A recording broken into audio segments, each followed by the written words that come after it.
HBN news.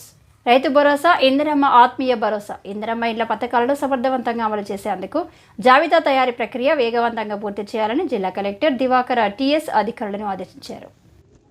శనివారం collectorate సమావేశ మందిరంలో రైతు భరోసా, ఇందిరమ్మ ఆత్మీయ భరోసా, ఇందిరమ్మ ఇండ్ల వంటి సంక్షేమ పథకాల అమలుపై సంబంధిత అధికారులతో సమీక్ష సమావేశం నిర్వహించారు. ఈ సందర్భంగా జిల్లా కలెక్టర్ మాట్లాడుతూ రైతుల సంక్షేమం, నిరుపేద కుటుంబాల అభివృద్ధి కోసం రైతు భరోసా, ఇందిరమ్మ ఆత్మీయ భరోసా, ఇందిరమ్మ ఇండ్ల ప్యూరిఫికేషన్ ప్రక్రియను పారదర్శకంగా నిర్వహించాలని సూచించారు. రైతు భరోసా పథకంలో అర్హులైన రైతుల వివరాలను క్షేత్రస్థాయిలో సమీక్షించి లబ్ధిదారుల పేర్లను జాబితాలో చేర్చాలన్నారు. ఇందిరమ్మ ఆత్మీయ భరోసా పథకం కింద లబ్ధిదారులకు ఆర్థిక సహాయం అందించడానికి అవసరమైన జాబితాను సిద్ధం చేయాలన్నారు. ఇందిరమ్మ ఇండ్ల పథకంలో అర్హులైన నిరుపేదలకు ఇల్లు కేటాయించే ప్రక్రియ కూడా వేగవంతం చేయాలన్నారు.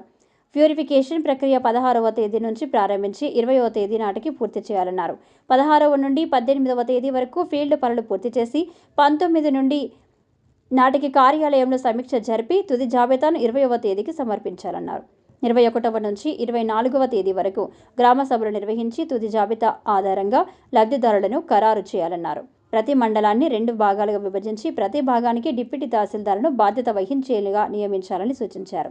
డిప్యూటీ తహసీల్దార్తో పాటు సీనియర్ అసిస్టెంట్ లేదా జూనియర్ అసిస్టెంట్, ఒక కంప్యూటర్ ఆపరేటర్ కూడా ఉంచుకొని డేటాను సక్రమంగా సమీక్షించి సరైన పద్ధతిలో సర్వేను పూర్తి చేయాలని ఆదేశించారు.